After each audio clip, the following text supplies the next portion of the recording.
Hello friends, இன்றைக்கி நாம் திருப்பூர்லேருந்து கொடைக்கானல் வரைக்கும் ட்ராவல் பண்ண போகிறோம். தமிழ்நிலே பார்த்துட்டு தான் வந்திருப்பீங்க. ஸோ வாங்க சேர்ந்து பயணிக்கலாம். இந்த ட்ரிப்பை நாம் திருப்பூர்லேருந்து சண்டே மார்னிங் 5:30க்கு ஸ்டார்ட் பண்ணுறோம். அண்ட் டேட் பார்த்தோம்னா January 25, 2026. திருப்பூர்லேருந்து கொடைக்கானலுக்கு டிஸ்டன்ஸ் பார்த்தோம்னா கிட்டத்தட்ட 150 கிலோமீட்டர்ஸ் வருது. நாங்கள் கொடைக்கானல் போகிறது இதுதான் ஃபர்ஸ்ட் டைம். அதுவும் இந்த டைமில் நியூஸில் கூட பார்த்தோம்னா கொடைக்கானலில் காலை நேரங்களில் உறைபனிக்கு வாய்ப்பு இருக்கிறதா சொல்கிறாங்க. ஸோ அதையெல்லாம் நேரில் போய் பார்க்கலாம்னு ரொம்பவுமே எக்ஸைட்டடாக இருக்குது. 6 மணி ஆக போகுது, பட் இன்னுமே வெளிச்சம் வரலை. 6:30க்கு ஒரு குட்டி டீ பிரேக் எடுத்துகிட்டு அப்படியே கண்டினியூ பண்ணுறோம். திருப்பூர்லேருந்து கொடைக்கானலுக்கு பழனி வழியாக தான் போக போகிறோம். அதுலேயும் இப்போ பார்த்தோம்னா இது தைப்பூச டைம் வேறு. ஸோ நாம் போகிற வழி ஃபுல்லாகவே பார்த்தோம்னா லெஃப்ட் சைடில் நிறைய முருக பக்தர்கள் பழனிக்கு பாத யாத்திரை போயிட்டுருக்கிறத நம்மளால் பார்க்க முடியுது.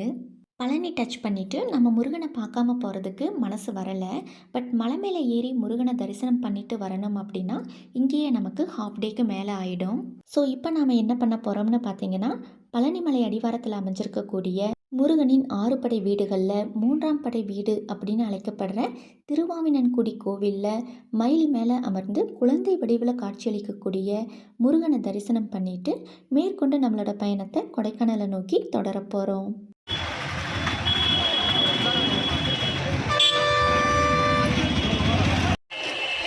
எல்லாருக்கும் வணக்கம். எல்லாருக்கும்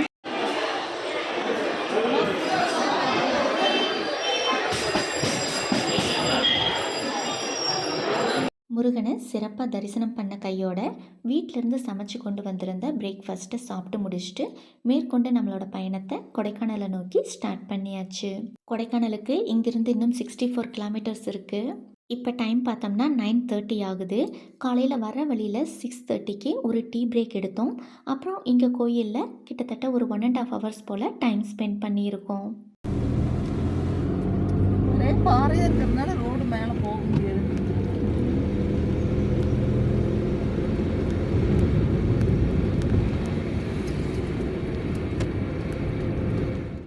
பழனியிலிருந்து கொடைக்கானல் போகிற ரூட் எடுத்தாச்சு. இந்த இடம் பார்த்திங்கன்னா பொள்ளாச்சியிலிருந்து மாசாணியம்மன் கோயில் போகிற வழி மாதிரியே இருக்குது.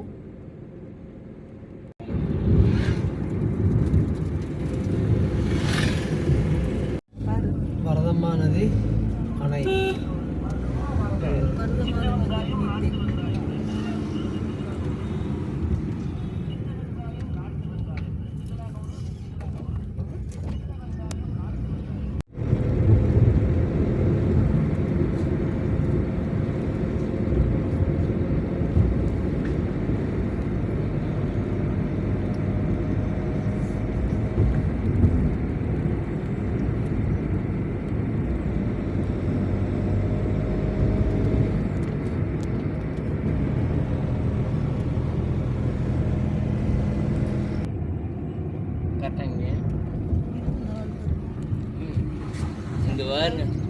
மலையடி வாரத்தை டச் பண்ணுறதுக்கு முன்னாடியே பார்த்தோம்னா இங்கே நல்ல ஒரு சில்னஸை நம்மளால் ஃபீல் பண்ண முடியுது.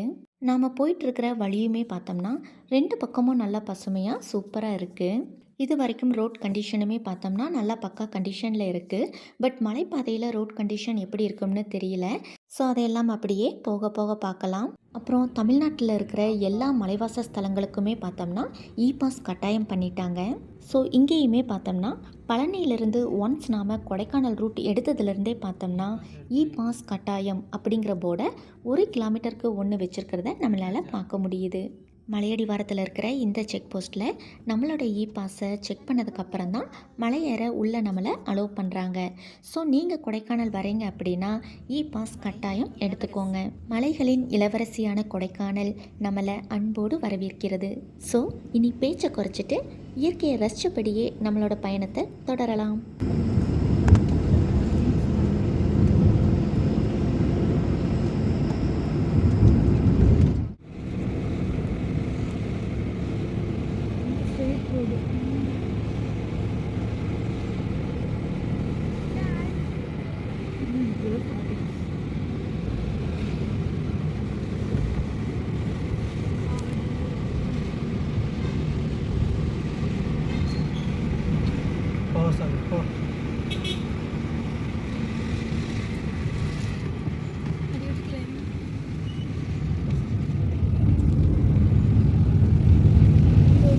14 hairpin bends. ம் 14 hairpin bends. 14 14 பெண்டு தானே அதுக்குள்ள 45னா இந்த பெண்டில் ஒரு வியூ பாயிண்ட் இருக்குது. அங்கே கொஞ்சம் பேர் ஃபோட்டோஸ் அண்ட் வீடியோஸ் எல்லாம் எடுத்து என்ஜாய் பண்ணிட்டு இருக்காங்க. ஸோ அவங்கள நம்ம டிஸ்டர்ப் பண்ண வேண்டாம். போகிற வழியில் வேறு ஏதாவது ஒரு இடத்துல சேஃபாக இறங்கி நின்று வியூஸ் எல்லாம் நம்ம பார்த்து ரசிக்கலாம்.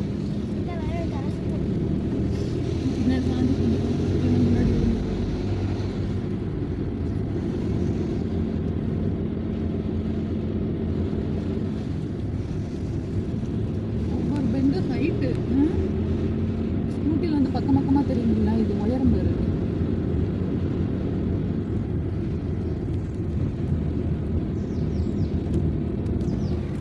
இந்த இடத்துல லெஃப்ட் சைடில் கீழே பார்த்தோம்னா ஃபுல்லாகவே வெறும் தென்னந்தோப்பு தான். பார்க்குறதுக்கு அவ்வளோ அழகாக இருக்குது.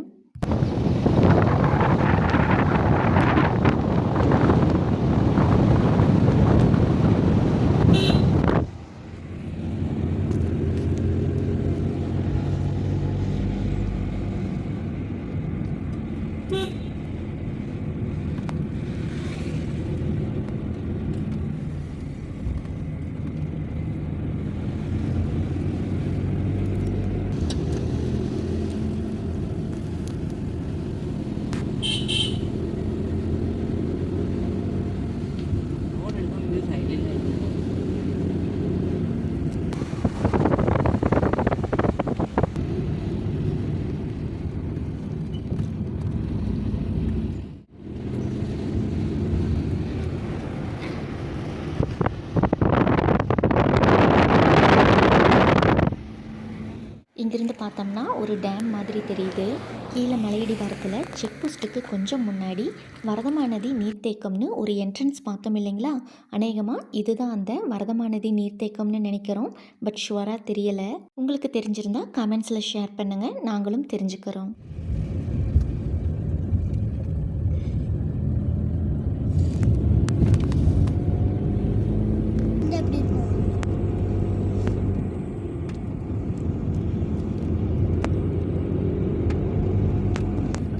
பார்த்து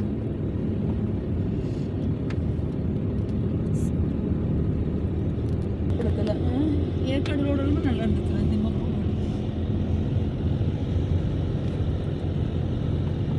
ரோட் வந்து சிங்கிள் ரோட், டபுள் ரோடுன்னு மாறி மாறி வருது. அங்கங்கே கொஞ்சம் டேமேஜாகவும் இருக்குது. அது மட்டும் இல்லாமல் ஹேர்பின் பெண்ட்ஸுமே வெறும் 14 தான் அப்படின்னாலுமே ஒவ்வொரு ஹேர்பின் பெண்டும் கொஞ்சம் சேலஞ்சிங்காக தான் இருக்குது. இது வரைக்கும் நாம் ஒரு 4 ஹேர்பின் பெண்ட்ஸ் தான் கிராஸ் பண்ணி வந்திருக்கோம். அதுக்கே இப்படி இருக்குது. பட் இன்னும் போக போக எப்படி இருக்கும்னு தெரியலை. வெயிட் பண்ணி பார்க்கலாம். ரோட்டில் பஸ் டிரைவர்ஸ்ல ஒரு நாளைக்கு எத்தனை ரோடு மேனேஜரே ஏறி இருக்கு.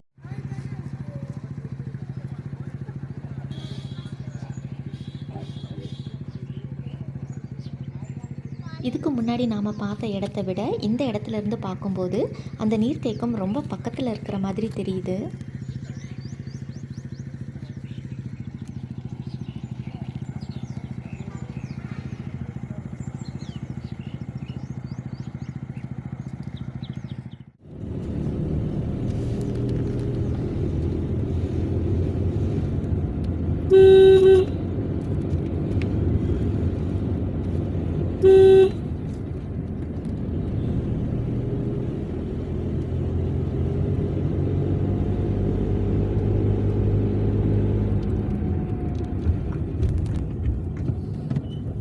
இங்கே 10ன்னு போட்டிருக்கு. இன்னும் 9 இது இருக்குது. இல்லை அங்கே 11 இங்கே 10. இதுல ஒண்ணு தண்ணிடா இல்லை, தண்ணி இல்லை. ரைட்ல பாரு பாரு எப்படி இருக்கு. அதான் லெஃப்ட் சைடில் கீழே பார்த்தோம்னா ஃபுல்லாகவே அப்படியே கவரான மாதிரி இருக்குது. மரம், செடி, கொடி, பாறைன்னு எதுவுமே கண்ணுக்கு தெரியலை. மலைகளுக்கு இடையில சும்மா கண்ணு கெட்டின தூரம் வரைக்கும் மேகமாக இல்லை பனிமூட்டமானு தெரியாத அளவுக்கு ஃபுல்லாகவே வெண்பனி போர்வை போத்துன மாதிரி கவராகிருக்கு. ரோட்லேயும் அப்படியே மிஸ்ட் இறங்க ஆரம்பிக்குது. வாவ், மிஸ்ட்டுக்குள்ளேருந்து பஸ் வர்றது பார்க்குறதுக்கு ரொம்ப சூப்பராக இருக்குது.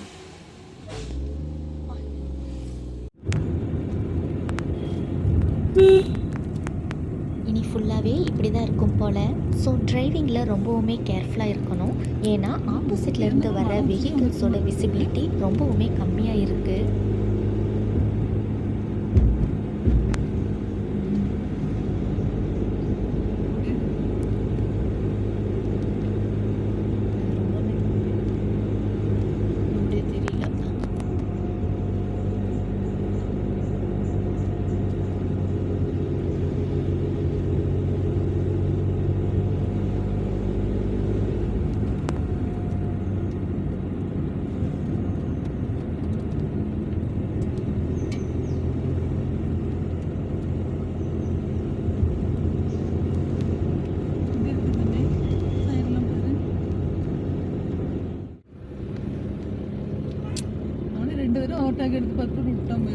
தெரியல, ஒன்றுமே தெரியல. இந்த மாதிரியான நேரங்களில் முடிஞ்ச வரைக்கும் ஓவர்டேக் பண்ணுறதை அவாய்ட் பண்ணுறது நல்லது. கண்டிப்பாக ஹெட்லைட் சரிய விடணும். தேவைப்படுற இடங்களில் ஹாரன் கொடுக்க வேண்டியதும் அவசியம். வெளிச்சம் வந்துருச்சு. அது ஒரு இடத்துல தான் அப்படி இருந்து ஓவர்டேக் எடுத்துருவோம்.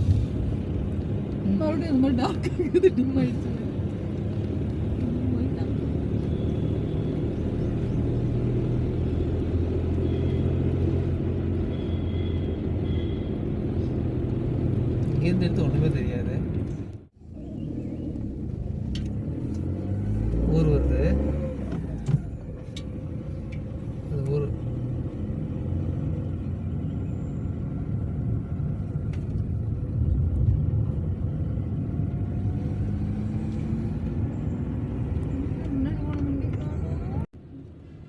நான் இவ்வளோ நேரம் எங்கடா நமக்கு முன்னாடி போன வண்டி காணுமேன்னு யோசிக்கிறேன். அங்க பாருங்க, லாரி லாரி முன்னாடி வந்து நிக்கிற வரைக்கும் தெரிய மாட்டேங்குது வர்றது லாரி தானே. நம்ம இப்போதான் போகிறாங்க. ஓ அந்த இல்லையே, ஆமா. ரெண்டு லைட் எரியுது. தெரியல. இல்ல இல்ல அவங்களே தான்.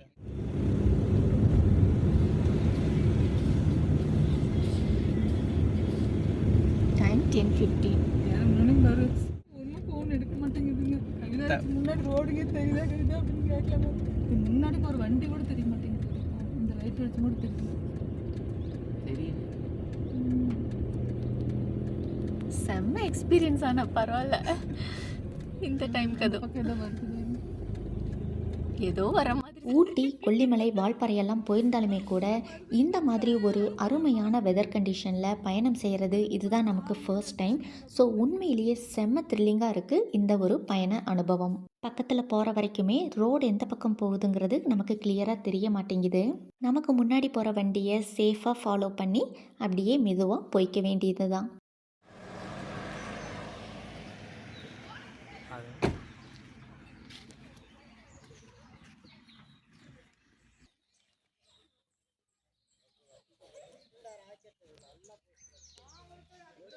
கொஞ்சம் மேலே வந்ததுக்கப்புறம் ஊருக்குள்ளே இருக்கிற ரோடெல்லாம் பார்த்தோம்னா ரொம்பவுமே குண்டும் குழியுமாக தான் இருக்குது. பஸ் டெய்லி ஏறி இறங்குற இடத்துல இப்படி இருக்குது. ஆனால் அந்த விதத்தில் கொல்லிமலை ரோடெல்லாம் கூட நல்லா இருந்துச்சு.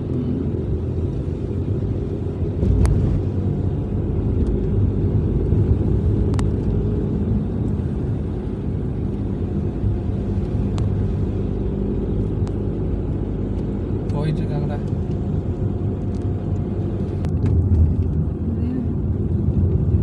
எத்தனாவது பெண்ட் இது? ஆ.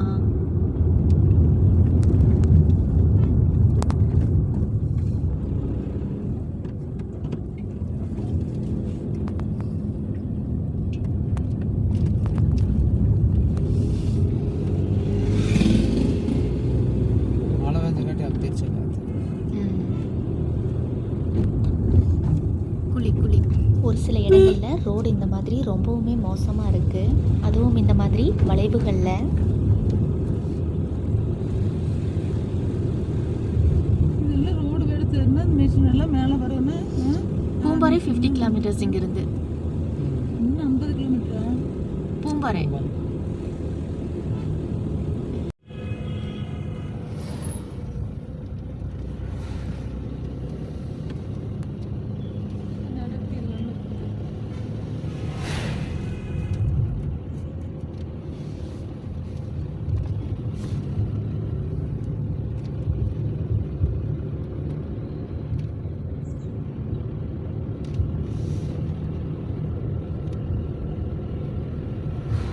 இடையில அங்கங்கே பார்த்தோம்னா இந்த மாதிரி நல்லா கிளியராக இருக்குது.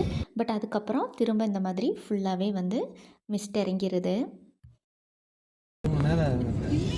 இவ்வளோ நேரம் ஆன மாதிரி தெரியல. பஸ்ஸில் வந்தது கூட நான் சீக்கிரம் வந்துட்ட மாதிரி இருந்துச்சு. 1.5 மணி நேரம் ஆயிடுது. 90 ஒர்க்கு 1 மணி நேரம், அங்கேருந்து ஒர்க்கு 1/2 மணி நேரம், 1.5 மணி நேரம், 1.25 மணி நேரம் ஆகும். லைட் போடாமல் வரல.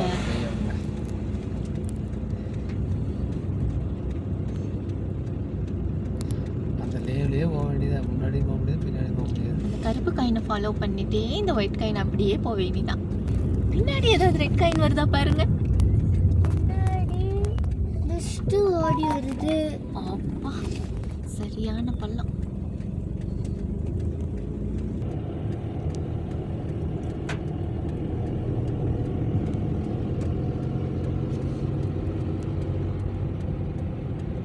இங்கே ஒரு டீ பிரேக் எடுக்கிறோம். நார்மல் பஸ்ஸஸ் அப்புறம் இந்த மாதிரி ஆம்னி பஸ் எல்லாம் எப்படி தான் இந்த ரூட்டில் பொறுமையாக சமாளித்து சேஃபாக ட்ரைவ் பண்ணுறாங்கன்னு தெரியலை. Really hats off to them. 11:15 time. பின்னாடி இறங்குது. மலையிருந்து ஒரு மலைக்கு போகுதா?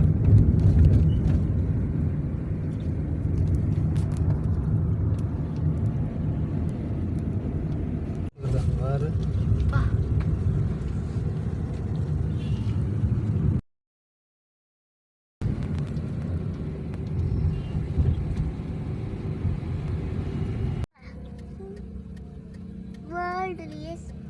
worldly best place. Worldly happy place.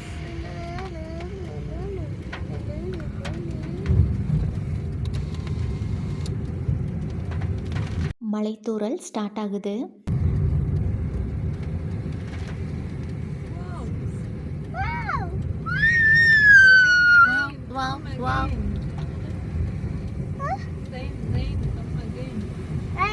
நம்ம ரொம்பவுமே ஸ்லோவாக தான் வந்தோம். எங்கேயுமே அவசரப்படலை.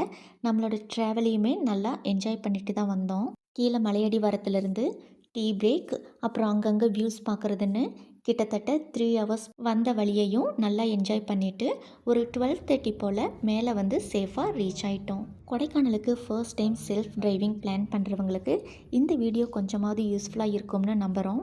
அதே மாதிரி எங்களை மாதிரியே நீங்களும் இந்த பயணத்தை என்ஜாய் பண்ணியிருந்தீங்கன்னா கண்டிப்பாக இந்த வீடியோவுக்கு ஒரு லைக் கொடுப்பீங்கன்னு நம்புகிறோம். இன்றைக்கி நைட்டு கொடைக்கானலில் தான் ஸ்டே பண்ண போகிறோம். ஸோ இங்கே எந்தெந்த இடங்களுக்கு நாம் போக போகிறோங்கிறத நெக்ஸ்ட் வீடியோவில் பார்க்கலாம்.